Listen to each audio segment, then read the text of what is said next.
Hello and welcome back to Master Gradius Let's Play Divinity Original Sin Enhanced Edition, and we are in a conversation with a strange-looking bard who doesn't have anything to sell. Do we want to hear any of these songs? When last we left the deathly hag, she hovered over the councillor's deathbed among the throng. Let's hear the Dragon's Scourge. Oh, may its cadence bolster and soothe you, my friend. Excitement on her slavering lips. Cloaked was she in a wallflower charm. Unseen was she by the groups of maids and husbands and children that would surely shriek if they saw her. Closer she drew. Behold as the our councillor's bard. breath rattled. Forward she bent, her ear to his cracked mouth. The smell of He death looks like a hung hybrid just of that beneath his giant breath, beast of burden waiting with to the huge consume mouth him. and teeth, The hag and grinned.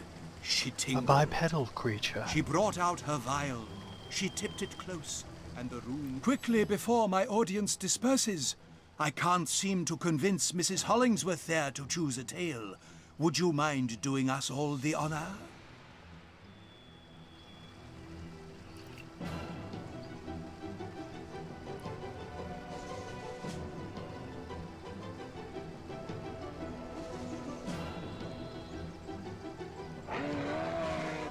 Not sure why we're not wearing these.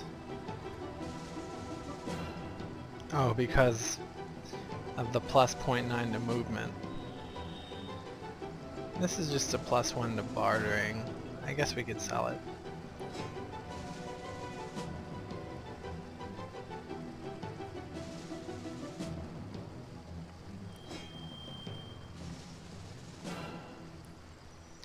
Got anything else to offer?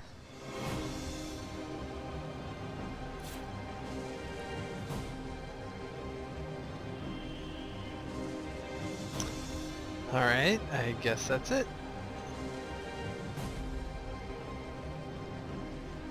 I'd be harrowed to sing to you of Brachus Rex, the last Source King. Delighted to sing of Astarte, the fallen goddess of the Source. Terrified to tell you of Babe Oape, the Hag of Death. Babe Orb. Take care, Source Hunter, for even to speak her name is to invoke her curse. Madame Lunestra has already informed me I need not fear the hag. But whether you share the same luck is dubious indeed. Sing of the dreaded hag I shall. Pray she does not visit us meantime. When last we left the deathly hag, she hovered over the storyteller. councillor's deathbed I wonder among if the he knows the throng ending of to his the legend beloved, of the spurned watching, prince. waiting, Jared never got past chapter vials 7. of purple Wargraf evil at writes her something hip, down and hands it to excitement Beardaughter. on her slavering Why don't you lips. finish it? Cloaked The best was stories are the ones she you in a write yourself. wallflower charm. Unseen was she by the groups of I think maids Walgraf and likes husbands Beardaughter. and children that would surely shriek if they saw her. Closer she drew as the councillor's breath rattled.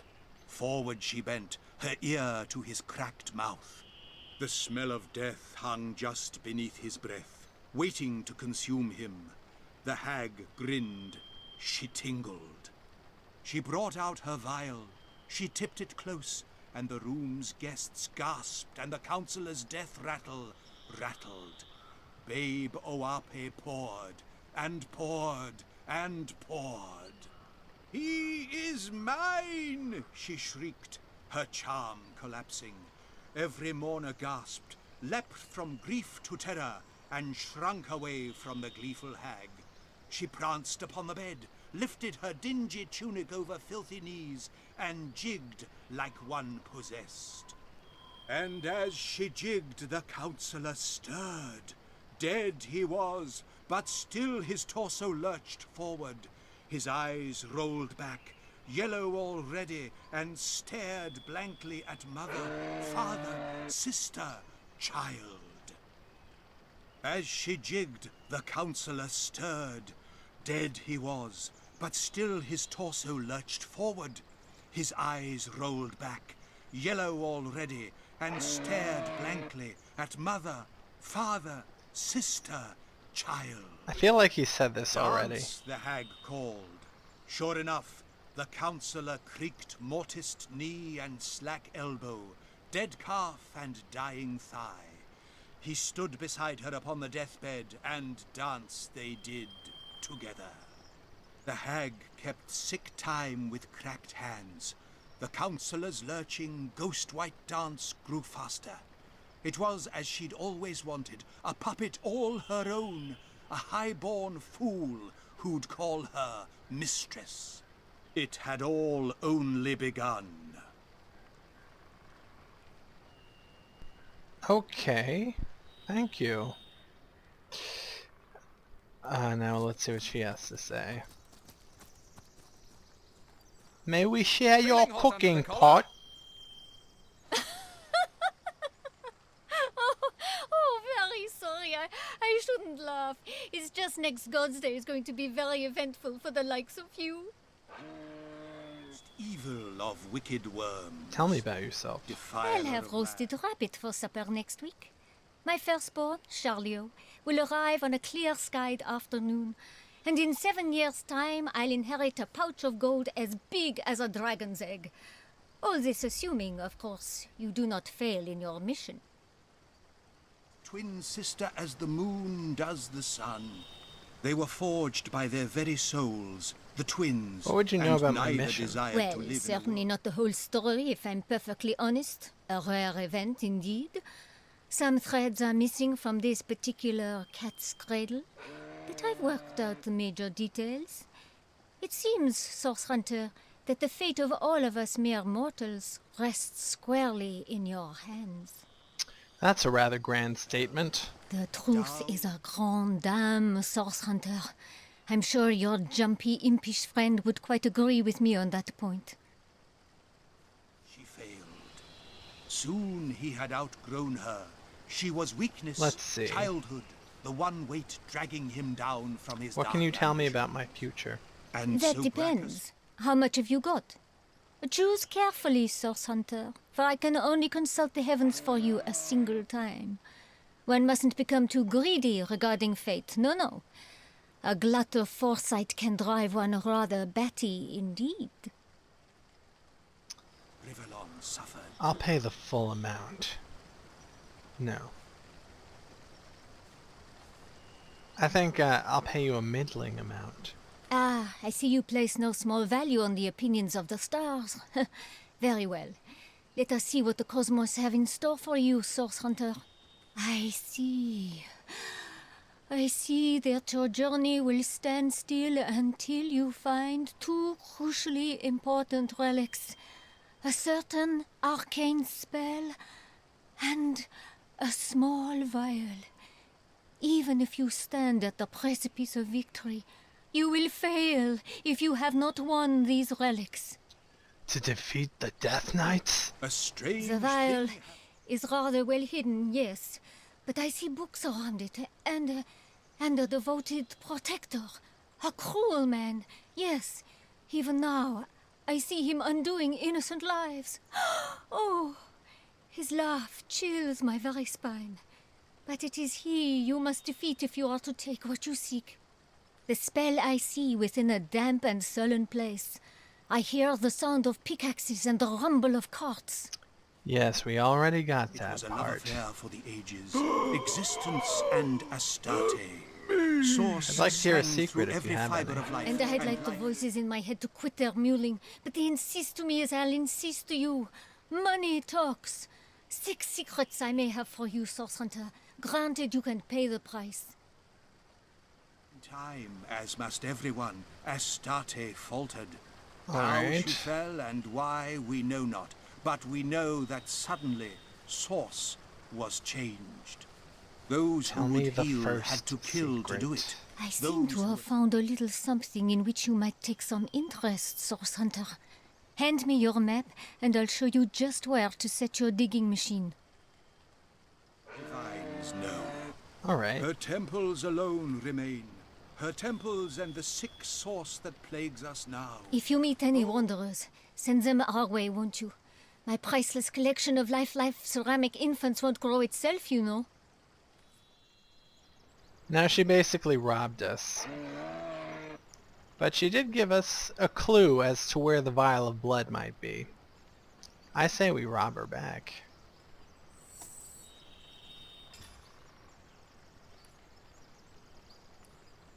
Now Brachus Rex, that most terrible of kings, that most evil of wicked worms, defiler of lands, destroyer of cities and dreams, finally defeated There it is, by the +1 noble pickpocketing. source hunters and cast down to rot. But would you have guessed he was once a wee tot, apple-cheeked and dry, There's another one. and that he loved his twin sister as the moon does the sun? They were forged by their very souls, the twins, and neither desired to live in a world Okay. which the other had flown. Now I think Yes, pickpocketing is Brachus pretty Rex good, was right? once Brachus the babe, and hand in hand with his twin Yeah, Cassandra, we're at he 6. navigated Okay. his simple childhood. But both these babes, dear listener, had the blood of sorcerers in them. Cassandra resisted, but Brachus fell. Down the Source King fell, down the rabbit hole of dark magic. Up Cassandra tried to pull him, but fast she failed. Soon he had outgrown her. Is that She all was it will give weakness, us? Childhood, the one weight dragging him down from his dark ambition.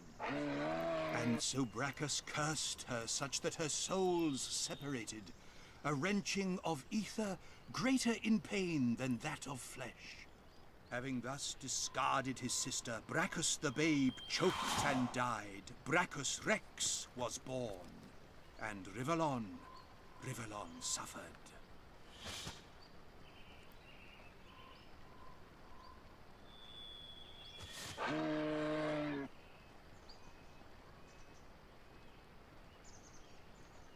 Alright, now let's go. Did we finish exploring this area? I don't think we did. When last we left the Let's see what's deathly hag, further down. She hovered over the counselor's deathbed among the throng of his beloved, watching, waiting, miles of...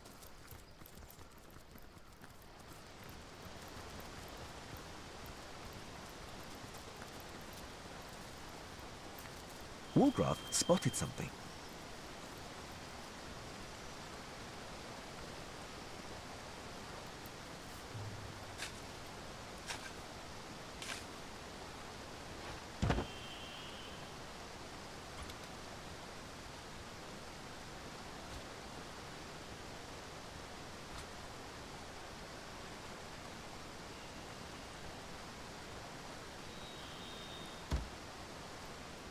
There had to be something there.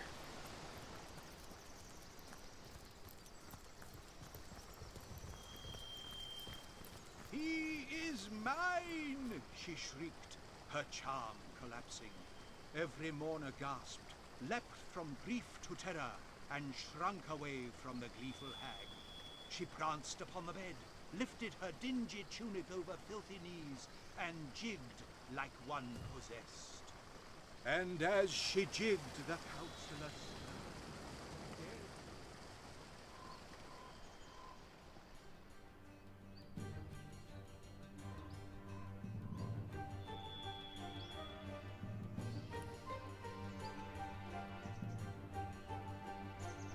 I'm just trying to clear out the fog of war.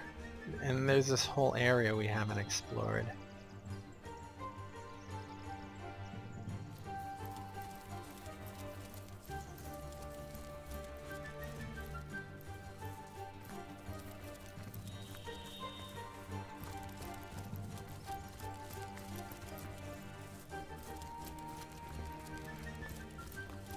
Gods be damned.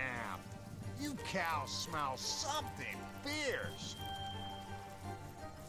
Don't understand Ahoy, why- traveller. Let me salute you with true ovine spirit. Welcome. Tell me about yourself. I'm Bruce, ram, roamer, and reveller.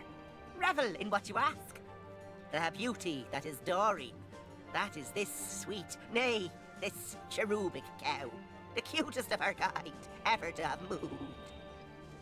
So you fancy Doreen, do ya? How Why, yes. now? Do tell me. Have you ever beheld a bovine belle as elegant as her? No, for such a cow does not exist. Would that I could partake in the privilege that boar of a bull enjoys. How cute and woolly our offspring would be. Something fierce. A shiny day to you. Delighted to make your acquaintance. Your interest in my modest person truly flatters me. My name is Doreen, and this is my husband, my flame, my love, my Valentine, Maurice. Oh, Maurice, darling, do be quiet. He never bothered to master the human tongue, you see, and is therefore wholly incapable of indulging in this delightful conversation. Moo? Yes, that'll do, Maurice. I's just so excited, don't you know, as am I, to go to the golden pastures of Silver Glen. Roy, our owner, has been going on and on about how all of us will soon be in a better place indeed. What are these golden pastures you mention? I'm told Silver Glen consists of rolling hills where the grass grows thick, succulent, and so very rich that even four-stomached creatures like ourselves can never go hungry. Moo? Maurice is simply ecstatic. You sure love your daily grass, don't you, honey bunch? Moo? Isn't he adorable? How now? How Brown? lovely to see you. He would have been in stitches had he heard that. There isn't a goblin to be So, seen around what's here. keeping We them should from go before Silver they come Glen? back and decide to Oh, have this meal guy. for lunch. I'll put you in a stew if you don't get your You act may be too together. tough and wiry to be eaten, but I'm as soft and tender as a newborn calf, thank you very much, which is something I do not intend to share with a famished goblin or any other carnivorous creature. Damn you, Tim Fred. Howdy. Lovely day for a romp through the forest, ain't it? Ha! Like hell. Goblins round here swarm as thick as flies round my cattle's asses. Put an axe in my bodyguard's face, one of them did. Right where his big drunken nose used to be. Let's go. Nice animals you have. Aye, my latest set of merchandise. Joy to herd 'em, that lot, until they crap all over your shoes, that is. Won't cost me fortunes on bootblack's wages much longer, though. Bought 'em for cheap from Berkshire back in the city, and I'm about to sell 'em dearly indeed in sacred stone. Full of lunatics, that place, or so I've been told. They'll slice these beasts from ear to ear the moment they can get their hands on 'em. Use the blood in rituals or some such. Lunatics, right? Madman. Let me ask you something. Must you?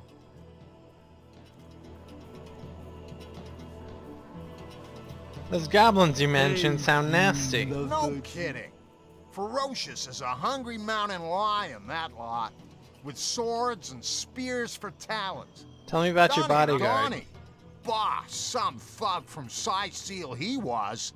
All balls, no brain, figured right I did, until we met them goblins.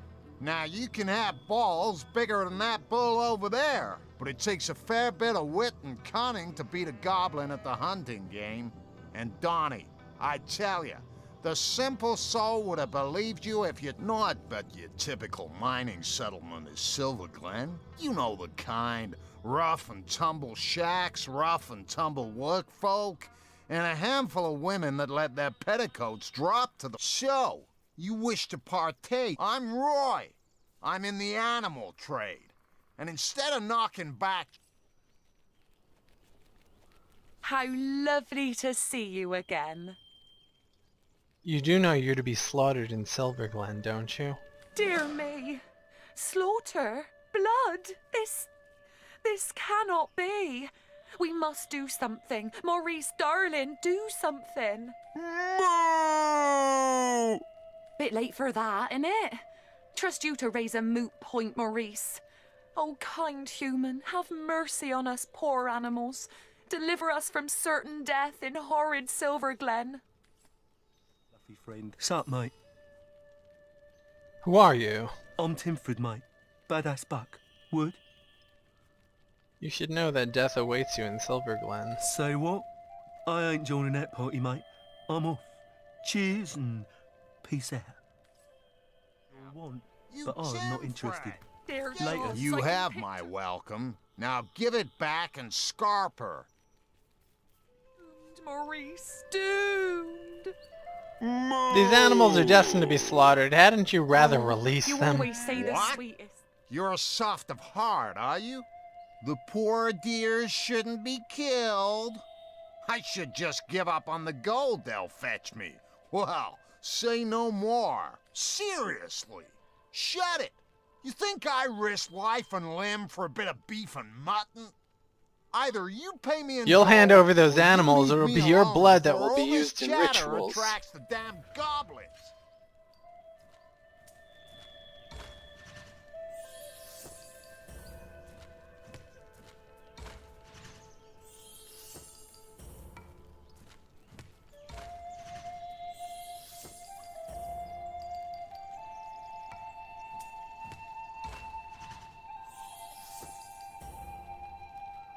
Dear gods, I can picture it now.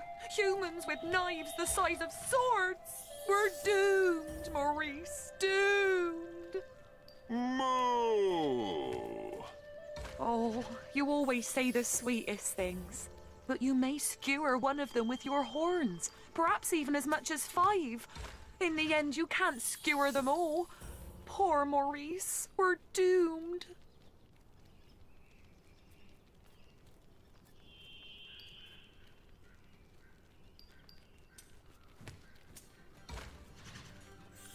It's cutting it close.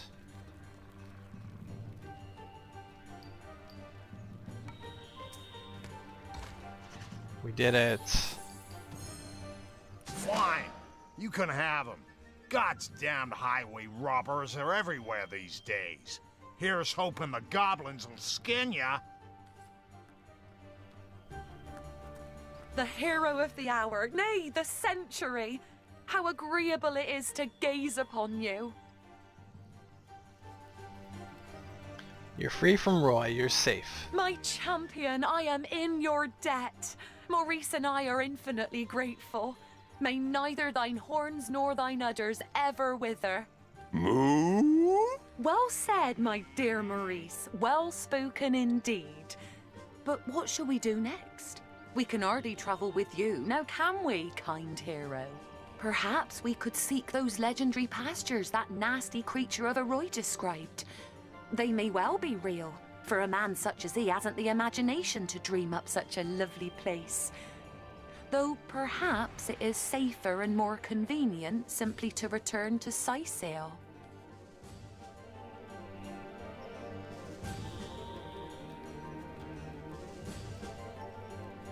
Only danger lies ahead. Go back to Sisal and be safe there.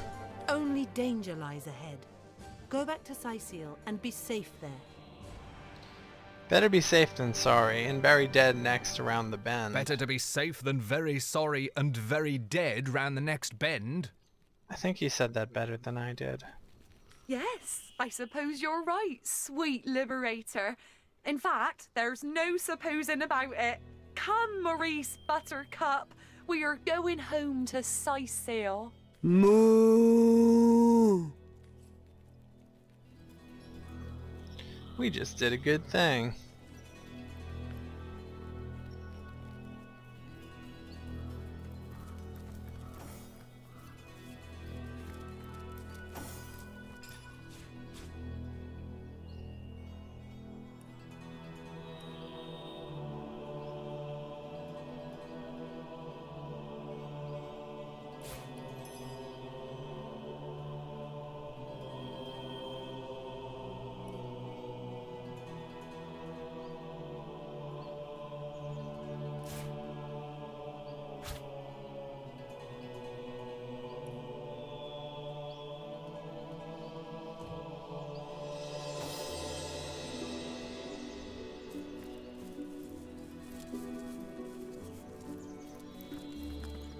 Did someone leave heating another up. door open?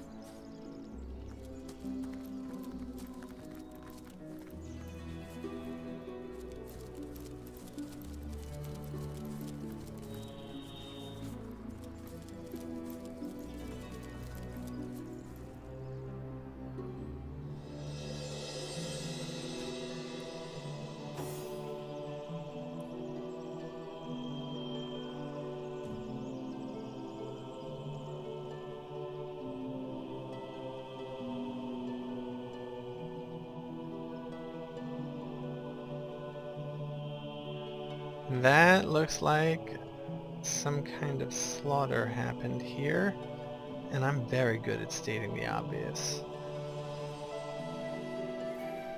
We'll talk to this sad deer.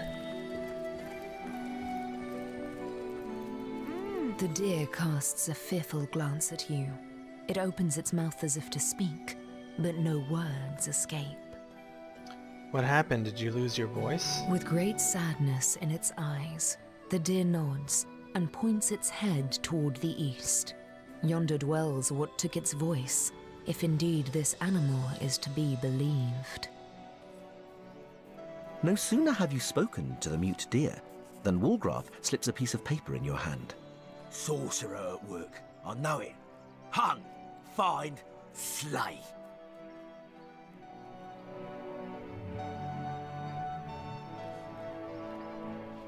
You might be right. Right about it.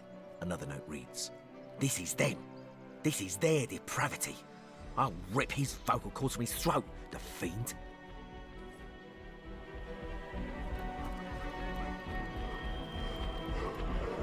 Look!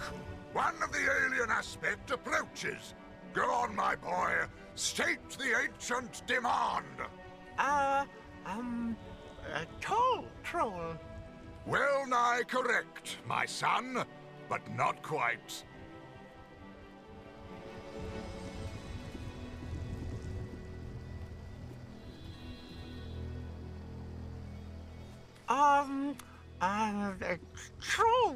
Troll. You come very close in your approximation of the venerable bid, my boy. But a tiny flaw distorts it still. Troll. Capital, my son. Most excellent. I'm very proud of you indeed. Now then, dearest wanderer of Lucula's leaf-strewn lanes, you have heard our inviolable command. Pay us, trolls, the toll that is our prerogative, and the bridge shall be yours to cross. Who are you two? I am Bridgekeeper Archibald, and this wee cherub is my dear son, Amadeus. I'm in charge of his education, and will see to it that one day he shall become the greatest bridgekeeper ever to have voiced the hallowed tenet. Troll toll, yes, so he shall. So he shall indeed. Other questions? Ask them, and I shall answer. What happened to those dead travelers? Those clubbed unfortunates over yonder, they did not pay the toll, traveler. And to be clubbed, I'm afraid, is the fate that indubitably befalls those who do not heed the infrangible doctrine that is troll toll. Why must we pay a toll? Because our king deems it equitable that we should do so. His word is law amongst us trolls, and by extension, anyone who travels through his lands, the woods of Lucula. Let's discuss the Troll King. They say only one of your kind has ever met him, and even that is but a rumor. Aradino is the name this exception went by. A sorcerer. Know you so quit that grimace of eccentric character? I was told he had a lair upon Lucula's desert plain, but have never seen proof myself. All for the better, I believe.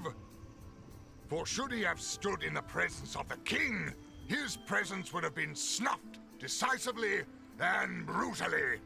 Bang! With a bang indeed, Amadeus. Let's discuss the toll. Now then, my boy. Please acquaint our aspirant bridge crosser with the quantity of the toll they must pay. The toll is 1,000,000 gold coins. Indeed it is not, Amadeus, as you very well know. Greed is a vice, my son. It is a vulture most vile that preys on virtue. Cast it from your soul and restate the pecuniary levy we desire with all your heart's honesty.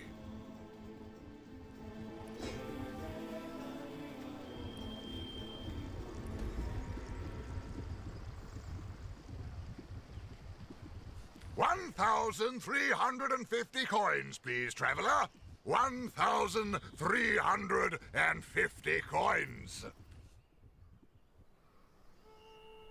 We can afford it.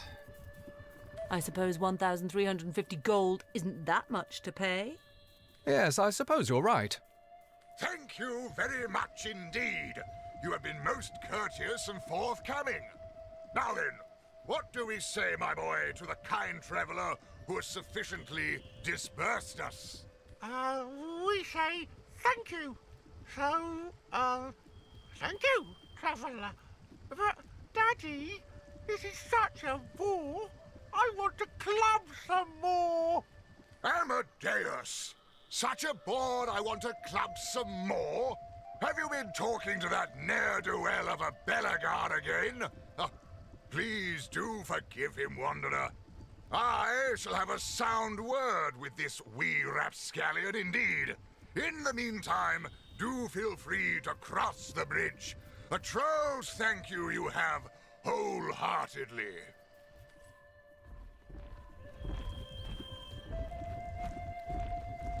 Ooh, human haggis.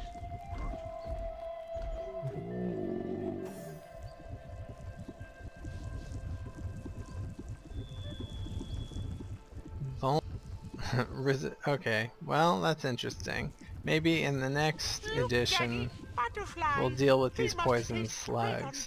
But maybe. I'll think about it. Anyway, I'll see you in the next video.